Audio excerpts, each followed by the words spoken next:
Alright, we're learning Rabbi Yosef Musas Ner Mitzvah, and I'll remind you last week we had a question. The question I brought up again at the Friday night table was, Rabbi Yosef Musas asks, why is it that out of two miracles that happened on Chanukah, the miracle of the war and the miracle of the oil, the Jewish people chose to name the holiday Chanukah, referring only to the miracle of the oil and not to the miracle of the war? And the first answer that we gave, can you remember? Was that the wars aren't necessarily miracles when they happen, but so Hashem made the oil to let them know that this was a very special occasion. Very good. The oil may have been the cherry on top, but the oil was an unnecessary miracle. And therefore it showed the Jewish people that this is what HaKadosh Baruch Hu did want to take care of you. You merited something, and because of that they named the holiday after that. Rabbi Yosef has a second answer. Zapan Hasheni, the second understanding. Why did Hashem do such a strange miracle, to change nature? Why did he resort to this kind of miracle?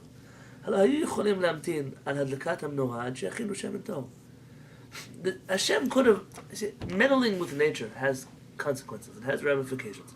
Hashem's desire to influence the world is usually through nature, not supernaturally.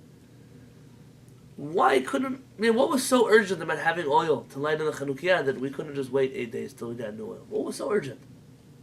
Why? The reason that seems to be to show the last generation שהמלחמות שנלחמו בחרף נפש לא היו חלילה בשביל החופש והדרור הגשמי מהעול היוונים, was to teach those who would come later in history that the miracle, what we were fighting for in this war, was not for physical freedom from the Greeks. It wasn't for some kind of national freedom, like the other wars that other nations fight. Everything that was fought here was fought because of our dat, for our religion, and emunah, for our faith. That the Greeks decided to keep us away from our faith. It seems to me Rabbi Yosef Masas is considering, and I've seen this in other commentaries, if it were not for the religious persecution that the Greeks had put on the Jews, we may have never rebelled. We may have just toughed it out until they themselves dissipated into nothingness. Well, they reversed the bracha, which is that Yavan should dwell in the tents of Shem, is it? I'm not familiar with what you're referring to. Tell me. Yavan, the Greek, should dwell in the tents of Shem, in the tents of Torah, that it should be subsumed to the wisdom of Torah. But this is something that was just the opposite. The opposite. Because the Torah was, the Greeks wanted it. You can dominate accept the this, wisdom but of the... we can't accept circumcision because there's no rational reason for it. There's no rational reason for the, paraduma, etc., etc. The things are not rational. Give them up because they don't fit our rational scientific philosophy. We're still fighting such a war today. If you, ולכן עשה השם להם את הנס הגדול באחת מעבודות המקדש, שהם נורא. Hashem therefore chose to make the miracle through one of the services in the Beit HaMikdash, a spiritual service, not a physical service.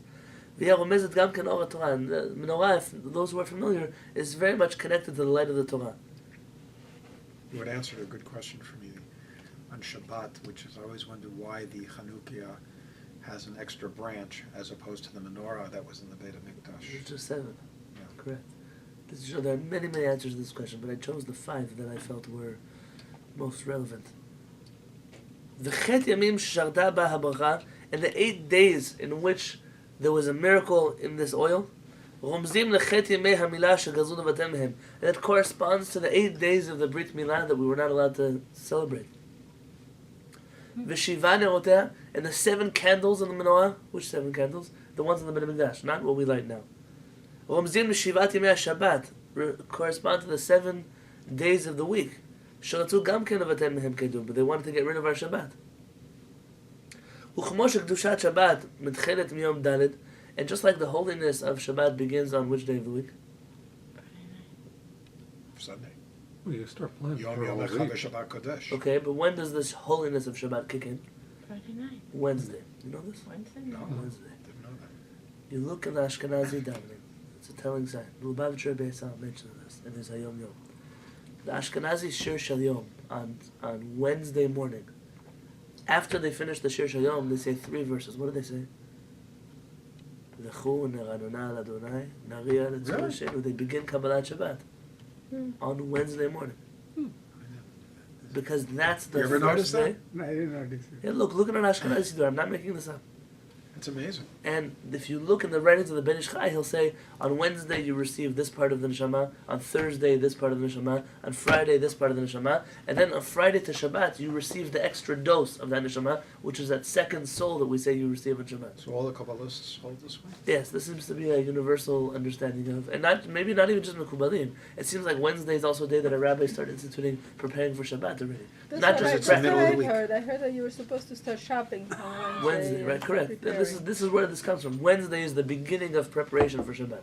We don't go to sea in these days. We don't. If a person's traveling on a ship, want to go on a cruise, like my parents just did. You wouldn't go on a Wednesday, Thursday, Friday. You would have to go earlier in the week.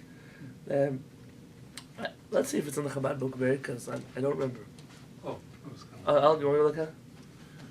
Is that the Russian? No, it's in English. This one. My book. We missed you on Shabbat. That rabbi that's why. We were close to you.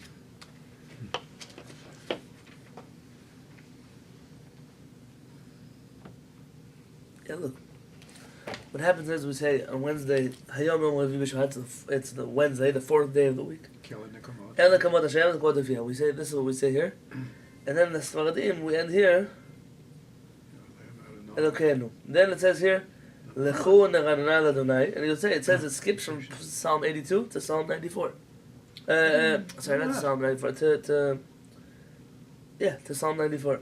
Lechu Neranana Ladonai Neve'etzur Shenu Nekadma Panav בתודעה, בזמירות נריע לו, כי אין גדול אדוני, ומלך גדול על כל אלוהים. This is the first three verses of Kabbalat Shabbat. Interesting. Yeah. My question always was the Sephardic Mekubalim who mentioned this, why don't they do it? I don't have a good answer to that question. But there's a lot, and if someone understood everything that goes down in the Siddur was a brilliant work of there's a reason for the things that we do there. In all the traditions. Not just the Sephardic tradition, which is more inclined to Kabbalah, but in the Ashkenazi tradition too, everything has a reason for why it's put where it is, why it's said the way it's said. I just lost my page. Yeah.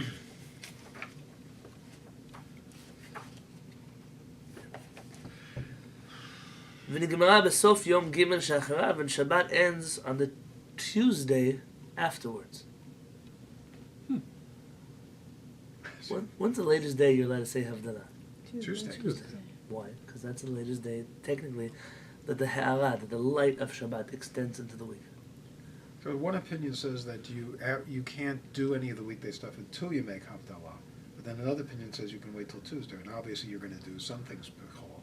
There's some Hasidic rabbis that they actually keep Shabbat till Tuesday. What the story, how that works, I have no idea. Forget halachically, it would be a nightmare. Just I don't know how it works. I don't know if they really keep Shabbat or they just do Havdalah on Tuesday. I have no idea.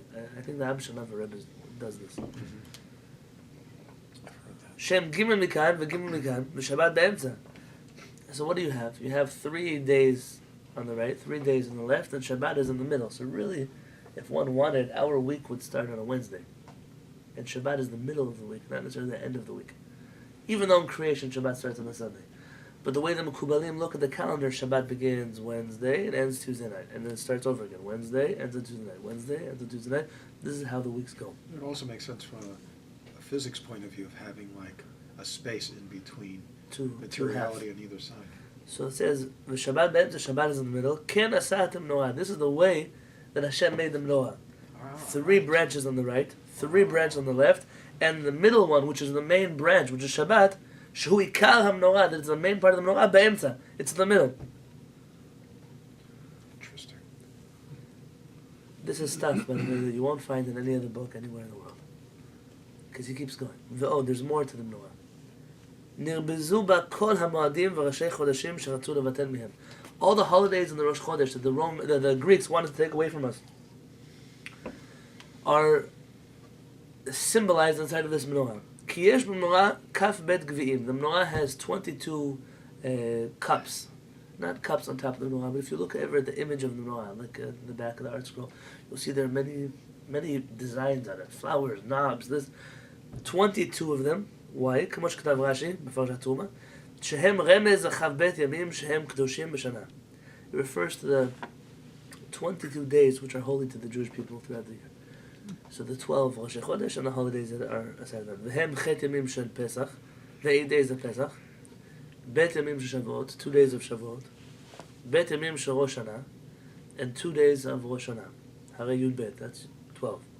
So he said 2 days of Shavuot, but that's Chutz La'aretz. Outside of Israel. וכיפור עם ט' ימים של סוכות, הרי כ"ב. And Kippur, with the 9 days of Sukkot, again this is the outside of Israel calculation, is going to come out to 22. יש בהם עוד י' א' כפתורים, it has 11 buttons, I don't know, knobs, I don't know how you translate this. What's the word in Hebrew? Kaftorim, literally means button in Hebrew, but you have to look at the picture, you'll see what he's referring I've to. seen knobs as the translation. Knobs, yeah. Them כנגד י' א' ראשי חודשים, it corresponds to 11 new months. Why 11, not 12 Rosh Chodesh? Because Rosh Hashanah. We already counted Rosh Hashanah, so it takes away one Rosh Chodesh. וחודש 12 הוא ראש שנה, the 12th month is ראש שנה, הוא כבר נרמז בכ"ב גביעים, ויש בה עוד ט' פרחים, it has 9 flowers on the menorah, כמו שכתב רש"י שם, והם כנגד ח' ימי חנוכה ויום פורים. That corresponds to the 8 days of Hanukkah and the 9th day of Purim. הרי לך מבואר, so you see, already explained, שהכל רמוז במנורה, that everything is included inside of the menorah. All the holidays, all the decrees that the Greeks tried to take away from us, all of that is included in the menorah. It said, you can see in my book, Mayim Chaim, that's the one that I just got recently, in question 278, it says I explain it more. ולכן, and therefore, מפני שעל ידי הנס הזה, because of this specific miracle of the oil, נודעה טהרת מחשבתם במלחמותם כמו שנים שהיא רק למען התורה והעבודה. על כן קראו לי מלך חנוכה על שם חנוכת המנורה. They called his name Chanukah not just because of the details that the Chanukiah, that the menorah corresponds to, but also the fact that this war was not about physical victory, but it was about a spiritual victory. We wanted to take back that which was ours, our Torah, and therefore that's the reason they call this holiday Chanukah. Alright, that's Rabbi Yosef for today. We'll go to his third reason tomorrow.